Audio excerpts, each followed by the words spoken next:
Hello guys, আমি Kanika Kal. Welcome back to my channel Kanika Kal blogs. বন্ধুরা, আজকে আমরা চলে এসেছি কৃষ্ণনগরের রাজপ্রাসাদের 12 দোলের মেলা দেখতে। তো এখন এসে নেমে পড়েছি। তো এই হচ্ছে তোমার গেট থেকে রোড, আসল দুয়ার। এর ভেতর থেকে এই যে গেটের সামনে বিশাল জায়গাটা রয়েছে, দেখাচ্ছি ঘুরিয়ে। এখানে কিন্তু পার্কিংয়ের ব্যবস্থা, ওদিকে দেখো মেলা বসেছে। এরপরে আমরা মেন গেট দিয়ে ভেতরে ঢুকবো, ঢুকে কিন্তু তোমাদের সঙ্গে শেয়ার করবো এবং রাজপ্রাসাদে ঢুকবো। সেখানে ঢুকে রাজপ্রাসাদও দেখাবো এবং যে 12টা কৃষ্ণের রূপ রয়েছে সেই মূর্তিও তোমাদের সঙ্গে শেয়ার করবো। সঙ্গে থাকো, পুরো ভিডিওটা দেখতে থাকো।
রাজা কৃষ্ণচন্দ্র কেন এই 12 দোলের মেলা শুরু করেছিলেন সেই সম্পর্কে তোমাদের একটু ছোট করে বলে নিই।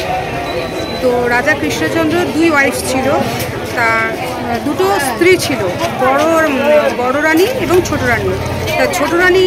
তা একদিন ছোট রানীর শখ হয়েছিল যে তিনি বিন দেশে বিখ্যাত মেলা দেখতে যাবে। তো রাজা কৃষ্ণচন্দ্র কথা দিয়েছিলেন যে হ্যাঁ, সেই ছোট রানীকে নিয়ে তিনি বিন দেশের বিখ্যাত মেলা দেখতে নিয়ে যাবেন। কিন্তু কাজের চাপে ছোট রানীকে সেই মেলা দেখতে নিয়ে যেতে রাজা পারেননি। তখন রানী খুব দুঃখিত হয়। সেই দুঃখ মেটানোর জন্য, তাকে রানীকে আনন্দিত করার জন্য রাজা কৃষ্ণচন্দ্র কিন্তু এই 12 দোলের মেলা চৈত্র মাসের শুক্লপক্ষে একাদশী তিথিতে এই 12 দোলের মেলা কিন্তু শুরু করেছিলেন। এই মেলায় কিন্তু 1 মাস ব্যাপী হয়। এই মেলা শুরু করেছিলেন কেন? ছোট রানী, রাজা কৃষ্ণচন্দ্রের 2 বউ এবং কৃষ্ণচন্দ্রের পরিবারের সমস্ত সদস্যরা এবং কৃষ্ণনগর বাসিন্দারা যাতে সবাই উপকৃত হয়, আনন্দিত হয়, আনন্দে কাটাতে পারে, যার জন্য এই মেলা কিন্তু রাজা কৃষ্ণচন্দ্র শুরু করেছিলেন। সেই থেকে আজও পর্যন্ত কিন্তু সেমভাবেই কিন্তু সেই মেলা হয়ে আসছে। তো সেই মেলা তোমাদের সঙ্গে শেয়ার করবো। তার আগে তোমাদের সঙ্গে আগে রাজপ্রাসাদটা শেয়ার করি, তারপরে সেই 12টা গোপালের রূপ তোমাদের সঙ্গে শেয়ার করি, 12 দোল যাকে বলা হচ্ছে 12টা রূপ, সেই 12টা রূপ যে রয়েছে সেই রূপ তোমাদের সঙ্গে শেয়ার করি। তারপর তোমাদের সঙ্গে সেই 1 মাস যে মেলা চলবে সেই মেলা কিন্তু তোমাদের সঙ্গে শেয়ার করবো। আর একটা কথা বন্ধুরা, এই 3 দিন কিন্তু রাজা কৃষ্ণচন্দ্রের রাজপ্রাসাদে ঢুকতে পারবে। 3 দিন সকাল 8টা থেকে 1 এপ্রিল থেকে 1 এপ্রিল, 2 এপ্রিল এবং 3 এপ্রিল সকাল 8টা থেকে দুপুর 1টা পর্যন্ত রাজা কৃষ্ণচন্দ্রের রাজপ্রাসাদে ঢুকতে পারবে, এবং বিকেল 4টে থেকে রাত 10টা পর্যন্ত কিন্তু রাজা কৃষ্ণচন্দ্রের রাজপ্রাসাদ খোলা থাকবে। তো যারা এখনো আসেনি তারা কিন্তু অবশ্যই চলে আসতে পারো। আর আমি কিন্তু এর আগে এই রাজা কৃষ্ণচন্দ্রের রাজপ্রাসাদ নিয়ে আমি ছোট করে ভিডিও করেছি, সেই লিঙ্ক আমি তোমাদের ডেসক্রিপশনে দিয়ে দেবো, তোমরা দেখে নিও। তো আজ আমি তোমাদের সঙ্গে 12 দোলের মেলা শেয়ার করতে এসেছি, তো সঙ্গে থাকো, পুরো মেলাটা উপভোগ করতে থাকো।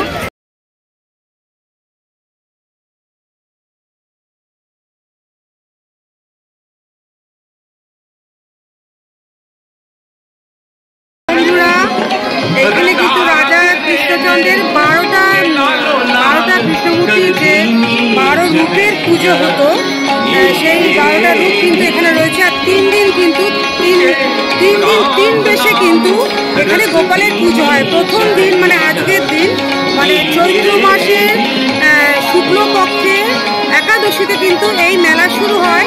তা প্রথম 3 দিন এই মেলা কিন্তু গোপালকে 3 রূপে পুজো করা হয়। একটা প্রথম দিন হচ্ছে রাজবেশ, দ্বিতীয় দিন হচ্ছে ফুলবেশ এবং তৃতীয় দিন হচ্ছে রাখাল বেশে পুজো হয়। তো আমরা আজকে তোমাদের রাজবেশটা দেখাবো। আর 3 দিন কিন্তু প্রবেশ করা যায় এই রাজপ্রাসাদে। 3 দিন পরে কিন্তু এই রাজপ্রাসাদে আর প্রবেশ করা যাবে না। আর কিন্তু মেলাটা থাকবে, 12 দলের যে মেলা, সেই মেলা কিন্তু 1 মাস থাকবে। তো তোমাদের এখন শ্রীকৃষ্ণের বা গোপালের 12টা রূপ তোমাদের দেখাচ্ছি, দেখতে পাবে।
বন্ধুরা, ওই যে লাল প্রাসাদটি দেখছো, ওটা কিন্তু মহারাজা কৃষ্ণচন্দ্রের রাজপ্রাসাদ। এখানে কিন্তু মহারাজা কৃষ্ণচন্দ্রের পরিবারের মেম্বাররা কিন্তু এখনও বাস করেন। এখানে কিন্তু জনসাধারণ ঢুকতে পারে না। বন্ধুরা, বারোদলের মেলায় এসে এখন আমি এক মাসির কাছ থেকে তিলক করছি, তো সেই তিলকটা তোমাদের সঙ্গে শেয়ার করছি। দেখো, দাও মাসি, পড়াও। হরে কৃষ্ণ, নগা থেকে সবাই।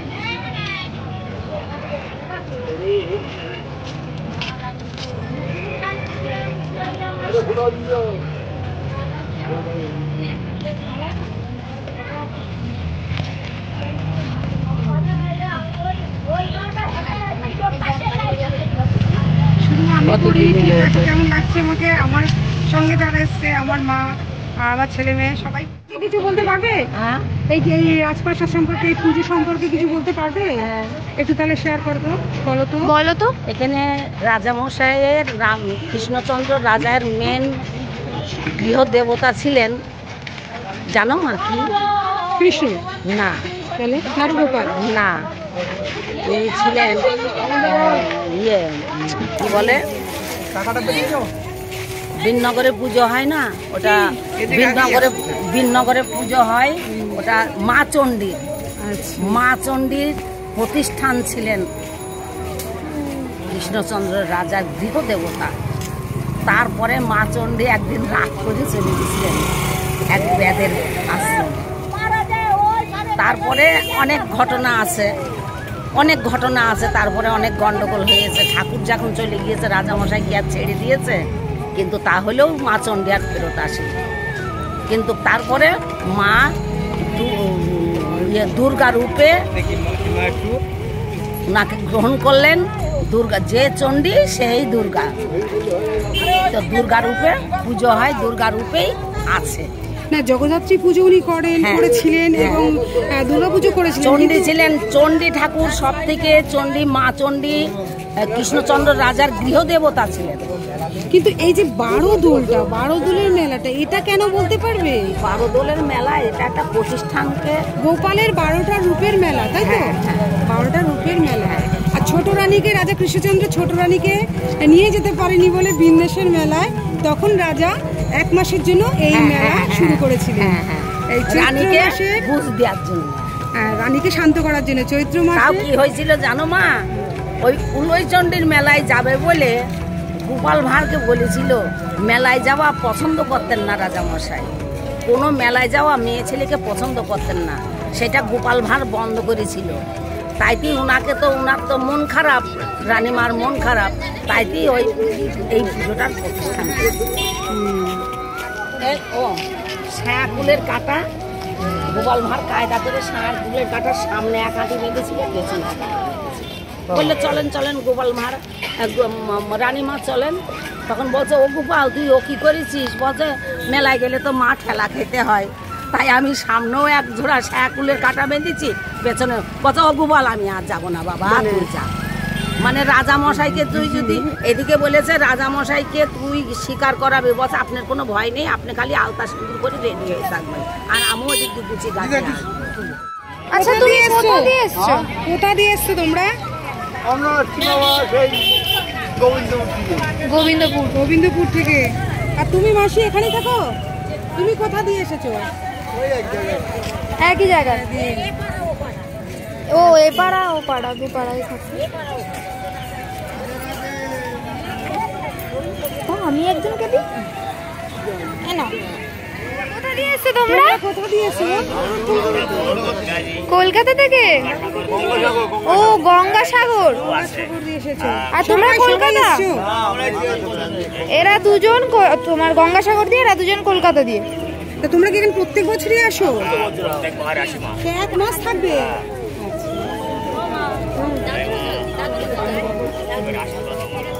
আশীর্বাদ করো গো। আমি দি দাও, একটা দুটো দাও।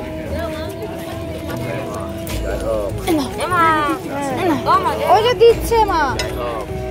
হর হর মহাদেব, জয় গঙ্গা মায়া। এটা ও দিচ্ছে, আমি ওনাকে নাও।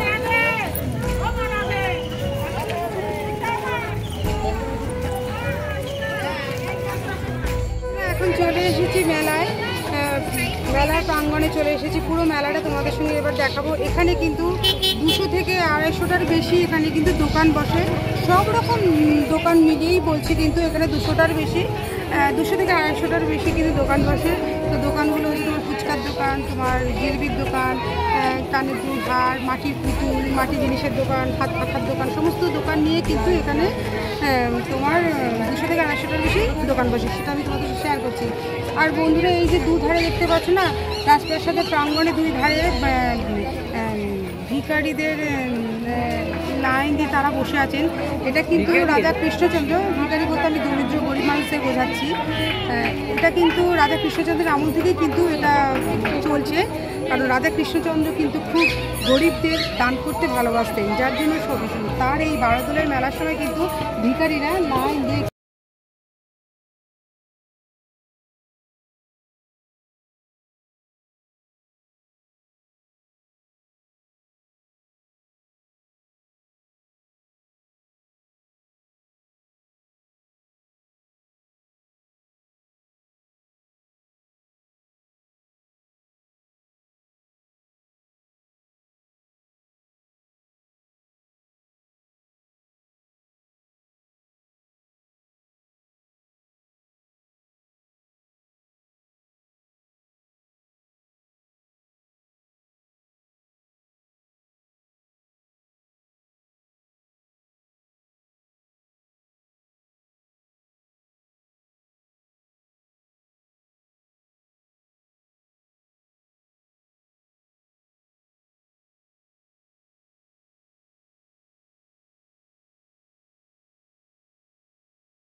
আসবে কি করে বলো তো? এখানে আসবে তোমরা কৃষ্ণনগর জংশনে নামবে, শিয়ালদা দিয়ে ট্রেন ধরবে, বলবে হাওড়া দিয়ে ট্রেন ধরে বলবে কৃষ্ণনগর জংশনে নামবে। কৃষ্ণনগর জংশন থেকে অটো বা টোটো ধরবে, টোটো ধরে 10 টাকা মাথা পিছু যে আমরা কৃষ্ণনগর রাজপ্রাসাদে যাব। তো 10 মিনিট হয়তো লাগবে, 10 থেকে 15 মিনিট তোমাকে টোটোওয়ালা এনে ছেড়ে দেবে কৃষ্ণনগর রাজপ্রাসাদের সামনে। তো যারা বন্ধুরা এখনো আসবে তারা কিন্তু চলে এসে, এখন কিন্তু 1 মাস ধরে কিন্তু এই মেলা হবে। আর মাত্র 2 দিন খোলা রয়েছে। আমি প্রথম দিন চলে এসেছি, 3 দিন মাত্র খোলা থাকে রাজপ্রাসাদ। তো আজ আমি চলে এসেছি, আর 2 দিন মাত্র হাতে রয়েছে। চলে আসো, 1 এপ্রিল স্টার্ট হয়েছে, 2 এপ্রিল 3 এপ্রিল চলে আসো, রাজপ্রাসাদে ঢুকতে পারবে। 3 দিন পর কিন্তু আর ঢুকতে পারবে না, কিন্তু মেলাটা 1 মাসের জন্য